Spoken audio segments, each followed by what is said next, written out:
8-10টা room কিভাবে pipe পারে আপনাদের সেটাই আমি দেখাবো। 8-10টা রুম এবং বাথরুম কিচেন রুম আছে। তো প্রথমেই দেখেন উঠে সেরেই একটা রুম, এটা হচ্ছে ব্যান দিয়ে এখানে নামিছে।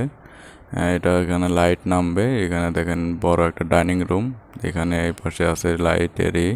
দেখেন এই পাশে আর একটা রুম। এইভাবে পাইপ পারতে হয়।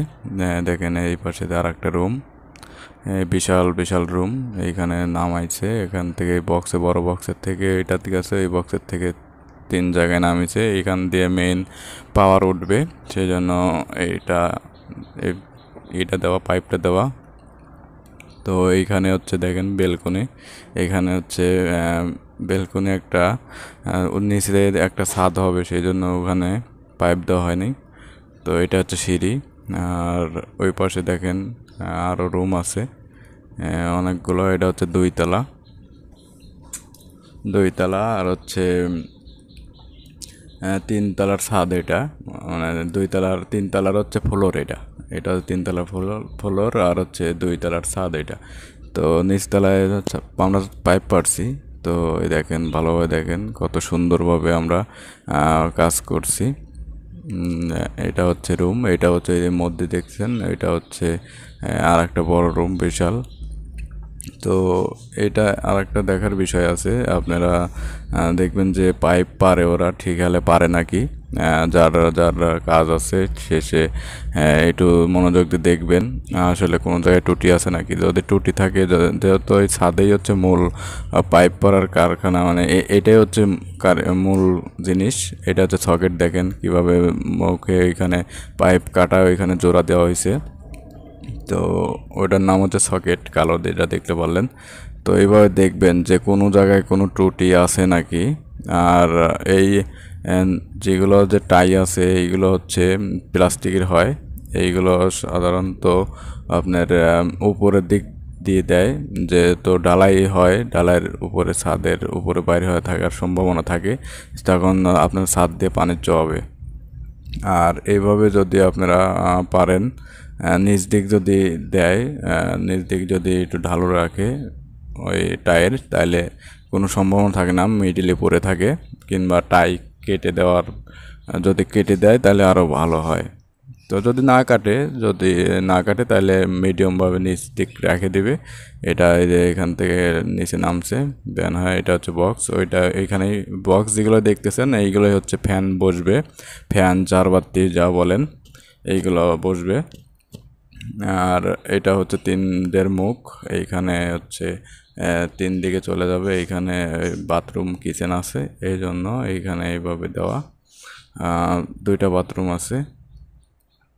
তো দেখতে পাচ্ছেন কত সুন্দরভাবে আমরা কাজের ফিনিশিং দিছি। এখান থেকে ওনে নামছে, এইটার থেকে আবার ওই বক্সে চলে গেছে।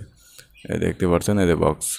তো এটাতে ডান দিকে একটা নামছে, সোজা একটা নামছে, সোজা গেছে হচ্ছে বক্সে, ডান দিকে একটা নামছে রুমে লাইটের। তো বক্সের থেকে আবার ওই পাশে সোজা নেমে গেছে একটা লাইটের, আর বামের দিকে গেছে একটা লাইটের। এই দেখেন সোজা এখানে। তা এই পাশে নামছে, এটা হচ্ছে বেলকনি। এটা হচ্ছে আপনার যে বলেন বারান্দা, সে বারান্দা। আর নিচে হচ্ছে ফল ছাদ হবে, ওই জন্য ওখানে পাইপ দেওয়া নেই। তো এটা হচ্ছে এই দেখেন এখানে কালেকশন নামাই দিয়েছি, এটা আবার আর এক রুমে চলে গেছে। এটা বক্স, ওটা বক্স। তো ডান দিকেও নামিয়ে দিছি। দেখেন এই যে এই পাশেও একটা রেখে দিছি, যে মেইন কোন দিকে রাখে তার নাই ঠিক, কারণ বাড়ি করলে পরে প্ল্যান চেঞ্জ করে অনেক। এই জন্য এই পাশে একটা রাখছি, ওই পাশে একটা রেখে দিছি, যে 2 জায়গা দিয়েই আমাদের মূল পাওয়ার নামবে, কি ওঠানো যাবে সেইভাবে সিস্টেম করে দিছি। এটা সিঁড়ি দেখতে পাচ্ছেন, এটা আমি 2 তলার পার আছি, 2 তলার ছাদে। তো এভাবে কাজটা করবেন। তো আরও আছে, আপনাদের আরও দেখিয়ে দিই ঘুরিয়ে ফিরিয়ে। তো এটাও দেখেন রাস্তা এখান থেকে বয়ে গেছে।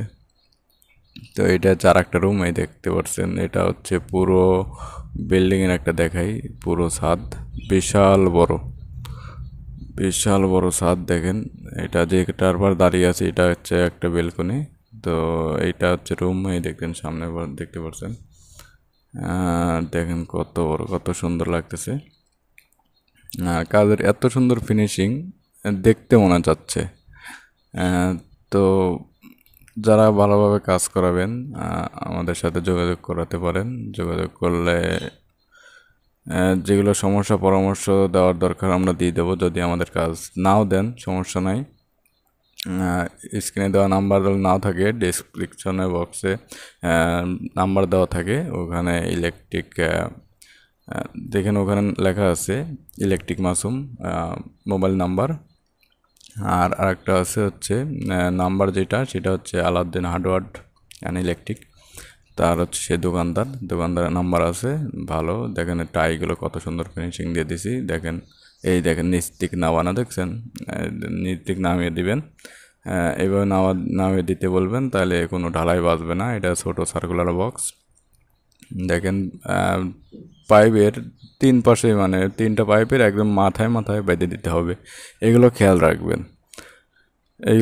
রাখবেন, দেখবেন খুবই সুন্দরভাবে যখন ঢালাই দিবে তখন এগুলো কোনো ছুটবে না।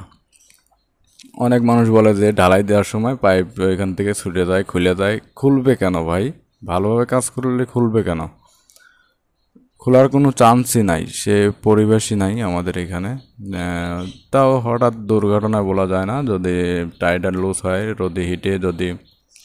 তো এখানে আর একটা কাহিনী আছে, যে সবাই হচ্ছে 2 দিন 3 দিন ছাদের যেদিন ঢালাই হবে তার 2-3 দিন আগে ছাদে পাইপ পারে, কিন্তু না, এটাও করা যাবে না, এটা ভুল। তো ভুল আবার কি আমি সেটা বলি। যেহেতু রোদ হয়, বৃষ্টি হয়, এটা হচ্ছে যদি বৃষ্টি হয় তাহলে যেটা নিচে হচ্ছে পলিথিন দেওয়া হয়, কাগজ দেওয়া হয়, সেই কাগজটা আপনার নষ্ট হয়ে যায়, ভিজে যায়। আর যদি রোদ হয়, রোদ হলে পরে যেগুলো টাই দিয়ে আমরা বাঁধি, যে টাইগুলো দেখালাম, সেই টাইগুলো হচ্ছে উইনে গেলে নষ্ট হয়ে যায়। তাহলে ওই টাইটা এখন ছাইড়ে দেয়। তো এটা খেয়াল রাখবেন যেদিন। তো এটা বলে দিই যে কবে আপনারা ছাদে পাইপ দেওয়ার জন্য ডাকবেন। যেহেতু ছাদে পাইপ দিবেন তার 2 দিন আগে বলবেন যে আমার ছাদে পাইপ দেওয়া লাগবে, ঢালাই হবে হচ্ছে ধরেন শুক্রবারে যদি ঢালাই হয়, বলবেন যে বৃহস্পতিবারে আমার ছাদে পাইপটা দিয়ে দাও। কারণ ওদের বলবেন বুধবারে কি আপনার মঙ্গলবারে বললেন, কিংবা আগে বললে রাখা ভালো। কারণ আগে না বলে রাখলে এক জায়গায় কাজ থাকে, হুট করে ওখান থেকে তো আসা যায় না। আর ওইভাবে বললে পরে অনেকই সমস্যা হয়। যাই হোক, ভিডিওটি ভালো লাগলে লাইক, কমেন্ট, শেয়ার এবং সাবস্ক্রাইব করে দিবেন। পাশে থাকা বেল আইকনটি বাজিয়ে দিবেন এরকম নতুন নতুন ভিডিও পাওয়ার জন্য। ধন্যবাদ সবাইকে।